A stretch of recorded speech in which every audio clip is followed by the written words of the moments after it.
नमस्कार मु लिंगराज। पृथ्वीर वर्तमान चर्चार केन्द्रबिंदु है इज्राएल देश। खाली वर्तमान नुहे आधुनिक जुगर चर्चार केन्द्रबिंदु है इज्राएल देश। टीवी रे देख, खबर कागज रे देख, सोशल मीडिया रे देख, केवल इज्राएल देशर खबर बाजे। सते जमिति इज्राएल रो खबर न बाजिले टीवी ही चलिबो नाही।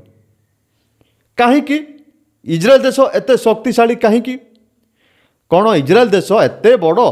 आम देश ठारू भी बड़? चीन ठारू बड़ कि? अमेरिका ठारू बड़ कि? रूस ठारू बड़ ना पाकिस्तान ठारू बड़? आपण जानिले आश्चर्य हेबे, पाकिस्तान ठारू भी छोट देश। पाकिस्तान रे 25 कोटी लोक माने बसवास करती। आम देश रे तो आपण जानिछंती 140 कोटी लोक बसवास करती। तेबे इस्राएल रे गोटे कोटी भी नुहंती, 99 लाख लोक, 99 लक्ष लोक।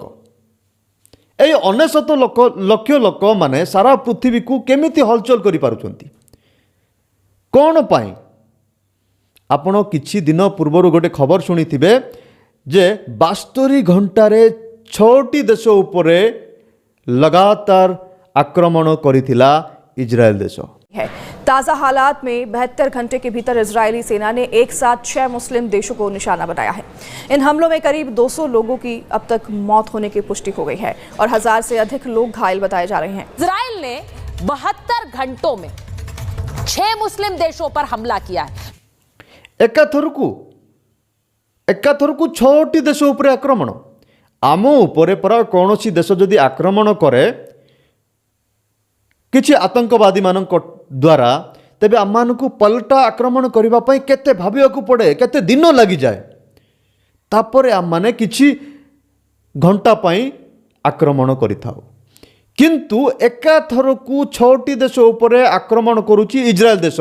मात्र केते लोक तांको पाखरे अछंती? 99 लाख। गोटे कोटी मध्य नुहंती। तेबे कौन पाई एते शक्तिशाली इज्राएल देश? लोक माने कहती, मीडिया वाला माने कहती जे ता पाखरे एते समृद्धि अच्छी, एते शक्ति अच्छी, गुड़ाए कथा कहती। अनेक लोक माने भाबुथिबे से बहुत पुराना हेइथिबो, बहुत पुराना देश हेइथिबो, सेतिपय ता पाखरे एते शक्ति अच्छी, एते टेक्नोलोजी अच्छी। आम देश केबे स्वतंत्र हैला? 1947 मसीह। इज्राएल देश केबे स्वतंत्र हैला? 1948 मसीह। किंतु कहानी अलग अलग। आम देश स्वतंत्र हेबार कहानी हैला, आमे भारत रे थिलु, भारत रे बसवास करुथिलु। आम उपरे ब्रिटिशर माने, ब्रिटिश सरकार शासन करुथिला। ब्रिटिश सरकार पूर्वरु मोगल माने शासन करुथिले। आम उपरे ब्रिटिश सरकार शासन करुथिला। ब्रिटिश सरकार ठारू आम माने स्वतंत्र हेलु। किंतु इज्राएल देशर कहानी सेमिति नुहे। इज्राएल देशर कहानी हैला जे से माने इज्राएल देश रे ही नथिले। यीशुख्रीष्टंकर मृत्यु पर रोमियो माने इज्राएल एवं जिहुदी लोक माननकु सारा पृथ्वी रे छिन्न भिन्न करी तोड़ी देइथिले। 1900 वर्ष पर्यंत जिहुदी लोक माने एणे तेणे भ्रमण करी जीवन यापन काटुथिले। अनेक लोक आम भारत रे मध्य बसवास करुअछंती। किंतु 1900 वर्ष पर से माने 1948 मसीह रे पुनर्बार इज्राएल देश रे निजर गोटे देश स्थापन करि पारिले। ताकू कहा जाए इज्राएल देशर स्वतंत्रता। ता पूर्वरु 1948 मसीहा पूर्वरु इज्राएल देश रे मुस्लिम लोक माने बसवास करुथिले, तांकू कहा जाए पालेस्टाइन। तेबे वर्तमान समय से पालेस्टाइन आउ जिहुदी लोक मानक मध्य जो संघर्ष चली अछि ताकू कहा जाए जिहुदी लोक मानकर एवं जिहुदी विरोधी देश मानकर लड़ाई। इज्राएल देश रे जेतेबेले मुस्लिम लोक माने अछंती एवं जिहुदी लोक मानक सहित सब बेले तांकर झगड़ा चली थाए। सही मुस्लिम देश मान, सही मुस्लिम लोक माननकु अन्य देश गुडी को सपोर्ट करंती, साहाय्य करंती, जहारी फल रे इज्राएल देश लगातार देश एवं विदेश रे चर्चार विषय पलटिक रही थाए। केतेबेले आक्रमण करे एवं केतेबेले अनेक स्थान गुडी कब्जा करि थाए। तेबे एते छोट देश होई मध्य काहींकी चर्चार विषय अटे, काहींकी एते शक्तिशाली अटे। आपण माने शुणिथिबे अनेक समय रे नास्तिक लोक माने कहती जे ईश्वर अछंती तार प्रमाण आमानकु दियो, भगवान अछंती तार प्रमाण आमानकु दियो।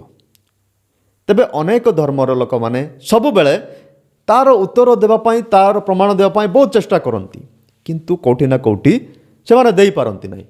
किंतु इजराइल देश पुनर्बार स्थापित हेबार विषय सदाप्रभु परमेश्वर अछंती ताहाकु प्रमाणित करूअछि, ताहाकु जणाउअछि। काहीकि सीधा आम जदि बाइबल पढ़ा जिहिजिकल पुस्तक जहाँकि जीशुख्रीष्ट पूर्वर लेखा जाइतिला से पुस्तक रे वर्णना करा जाए, से पुस्तक भविष्यवाणी कहे जे सदाप्रभु अछंती या तुम मैंने जानब इजराइल देश पुनर्बार निज देश रे राज्य करिवो, निज देश स्थापन करिवो। जिहिजिकल पुस्तक 37 पदरे आम मैंने यही प्रकार देखुअछु, पुणी आंबे तुमको उपरे शिरा देवा ओ तुमको उपरे मांस उत्पन्न करिबा, आउ चर्मरे तुमको आच्छादन करिबा ओ तुमको मध्यरे प्राणवायु देवा, आउ तुमने जीवित हेब तहिरे आंबे जे सदाप्रभु यह तुम माने जानिब। तुमने जीवित हेब, तुमको शरीर माने शिरा प्रशिरा देवा, तुमको आमने मांसरे घोड़ेबा चर्मरे घोड़ेबा, सेते बेले तुमने जानिब जे आमे सदाप्रभु अटू। इजराइल देश छिन्न भिन्न हेला परे जिहुदी लोक माने एणे तेणे छिन्न भिन्न हेबा परे से मानंको पाखरे बल नथिला, जीवन नथिला, से माने अस्थि कंकाल सदृश थिले बोली बाइबल सबले प्रकाश करे। आ सदाप्रभु परमेश्वर कहउछंती मते तमे माने सदाप्रभु बोली जानिब सेते बेले जेते बेले कि मु तुमको एकत्र करी आ पुनर्बार गोटे देश देवी। खाली यही 6 पद नुहे आहरी मध्य अनेक पद यह प्रकाश करुअछि जे सदाप्रभु परमेश्वर अछंती यह तुम मैंने सेते बेले जानिब जेते बेले इजराइल देश पुनर्बार स्थापित हेब। केते रोचक कथा। 13 पदरे लेखा जाइअछि, पुणी हे आंबर लोके आंबे तुम मानकर कबर मुक्त करी तुम मानक कबर बाहर कराइले, आंबे जे सदाप्रभु अठू एहा तुम माने जानिब, आंबे जे सदाप्रभु अठू एहा तुम माने जानिब सेते बेले जेते बेले कि तुमको आमे कबररू मुक्त करिबु। सत कथा। जिहुदी लोक मानकर जदि आपण इतिहास पढ़िबे से माने कबर रे थिला परि थिले। हिटलर जिहुदी लोक मानकु लक्ष लक्ष लोक मानकु पंजुरी रे रखुथिले, मारी दउथिले। ସେହି କବରରୁ ଆମେ ଯେତେବେଳେ ତୁମକୁ ମୁକ୍ତ କରିବା ସେତେବେଳେ ତୁମେ ଜାଣିବ ଯେ ଆମ୍ଭେ ସଦାପ୍ରଭୁ ଅଟୁ। 14 ଏହି ପ୍ରକାର ଲେଖାଯାଇଅଛି, ଆଉ ଆମ୍ଭେ ତୁମମାନଙ୍କ ମଧ୍ୟରେ ଆପଣା ଆତ୍ମା ଦେବା, ତହିଁରେ ତୁମେମାନେ ଜୀବିତ ହେବ, ପୁଣି ଆମ୍ଭେ ତୁମମାନଙ୍କ ନିଜ ଦେଶରେ ତୁମମାନଙ୍କୁ ବସାଇବା, ତହିଁରେ ଆମ୍ଭେ ସଦାପ୍ରଭୁ ଏହା କହିଅଛୁ ଓ ସଫଳ କରିଅଛୁ ବୋଲି ତୁମମାନେ ଜାଣିବ, ଏହା ସଦାପ୍ରଭୁ କହନ୍ତି। ତୁମେ ଜାଣିବ ଯେ ସଦାପ୍ରଭୁ ଏମିତି କଲେ, ଇସ୍ରାଏଲ ଲୋକମାନଙ୍କୁ ଏକତ୍ର କଲେ, ଇସ୍ରାଏଲ ଲୋକମାନଙ୍କୁ ନୂଆ ନିଜ ଦେଶରେ ବସତି କରେଇଲେ, ଏହା ତୁମେ ଜାଣିବ ସେତେବେଳେ ଯେତେବେଳେ ଇସ୍ରାଏଲ ଲୋକମାନେ ପୁନର୍ବାର ଇସ୍ରାଏଲ ଦେଶକୁ ଯିବେ, ସେତେବେଳେ ଜାଣିବ ଯେ ସଦାପ୍ରଭୁ ଅଛନ୍ତି। तेबे प्रियर भाई भणी माने जिहुदी लोक माने इजराइल देश रे अछंती यह प्रमाणित करूअछि जे सदाप्रभु परमेश्वर अछंती। यद्यपि अनेक धर्म रे आम भारतर धर्म गुड़िक मध्य अनेक भविष्यवाणी अछि जे धार्मिक मानंकु रक्षा करिबा पई, पापी मानंकु विनाश करिबा पई सर्वदा भगवान अवतीर्ण हुअंती एवं विनाश करंती।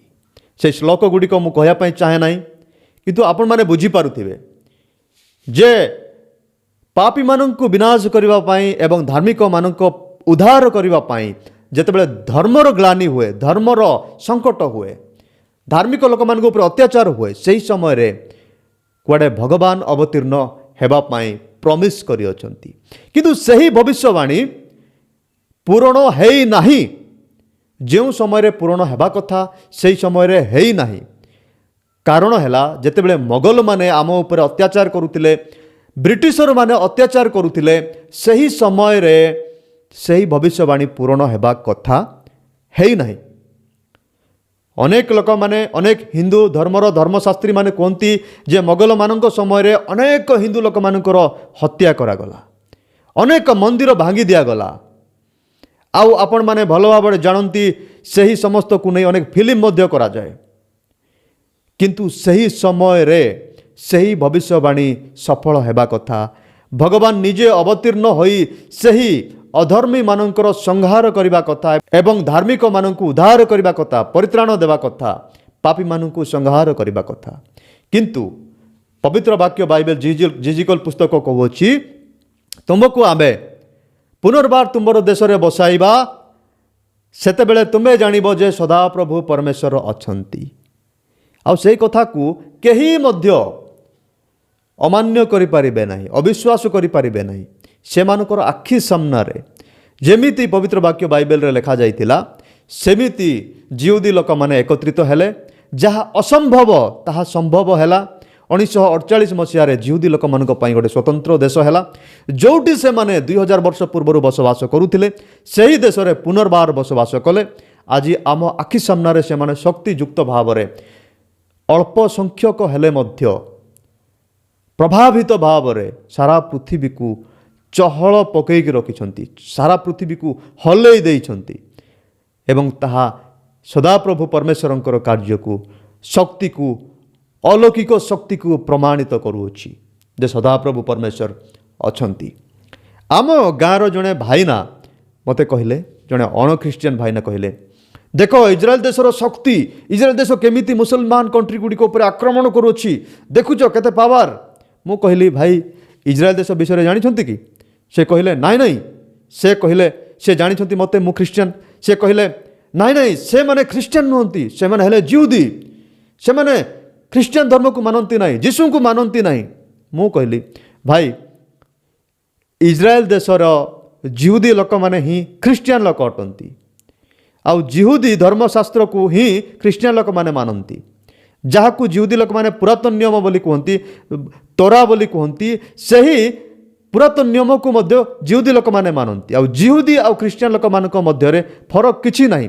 କେବଳ ସେମାନେ ଯୀଶୁଖ୍ରୀଷ୍ଟଙ୍କୁ ମାନନ୍ତି ନାହିଁ, କିନ୍ତୁ ଖ୍ରୀଷ୍ଟିଆନ ଲୋକମାନେ ଜିହୁଦୀ ଲୋକମାନଙ୍କର ସମସ୍ତ ବିଷୟ ମାନନ୍ତି। ଆଉ ସମୟ ଆସିବା ପରେ ସେମାନେ ମଧ୍ୟ ଯୀଶୁଖ୍ରୀଷ୍ଟଙ୍କୁ ମାନିବେ। ଏହା ଗୋଟେ ସମୟ ଆସୁଅଛି ବୋଲି ସେ ଭାଇଙ୍କୁ ମୁଁ ବୁଝେଇଦେଲି। ତାପରେ ସେ ବୁଝିପାରିଲେ। ନଚେତ୍ ସେ ଭାବୁଥିଲେ ଜିହୁଦୀ ଲୋକମାନଙ୍କର ଧର୍ମ ଅଲଗା, ଖ୍ରୀଷ୍ଟିଆନ ଲୋକମାନଙ୍କର ଧର୍ମ ଅଲଗା, ଏମାନେ ପରସ୍ପର ଶତ୍ରୁ, ଏମିତି ଭାବୁଥିଲେ। କିନ୍ତୁ ବାସ୍ତବରେ ସେମିତି ନୁହେଁ। ଜିହୁଦୀ ଧର୍ମରୁ ହିଁ ଖ୍ରୀଷ୍ଟିଆନ ଧର୍ମ। ଖ୍ରୀଷ୍ଟିଆନ ଧର୍ମ ବୋଲି କିଛି ନାହିଁ। ଖ୍ରୀଷ୍ଟିଆନ ଗୋଟେ ଖ୍ରୀଷ୍ଟିଆନିଟି, ଗୋଟେ ଖ୍ରୀଷ୍ଟ ଯୀଶୁଙ୍କର ଅନୁସରଣକାରୀମାନଙ୍କର ନାମ ଅଟେ। ମାତ୍ର ପ୍ରତ୍ୟେକ ଖ୍ରୀଷ୍ଟିଆନ ଲୋକମାନେ ହେଲେ ଜିହୁଦୀମାନେ। ଆଉ ଆଦ୍ୟ ମଣ୍ଡଳୀ ସମୟରେ ଯେତେ ଖ୍ରୀଷ୍ଟିଆନ ଲୋକମାନେ ମଧ୍ୟ ନିଜକୁ ଜିହୁଦୀ ବୋଲି ପରିଚିତ କରୁଥିଲେ, ଜିହୁଦୀ ବୋଲି ପରିଚୟ ଦେଉଥିଲେ। ଆଉ ବାସ୍ତବ ଜିହୁଦୀ ଲୋକମାନେ ହେଲେ ଖ୍ରୀଷ୍ଟିଆନ ଲୋକମାନେ, ଯେଉଁ ଲୋକମାନେ ଯୀଶୁଖ୍ରୀଷ୍ଟଙ୍କୁ ବିଶ୍ୱାସ କରୁଛନ୍ତି।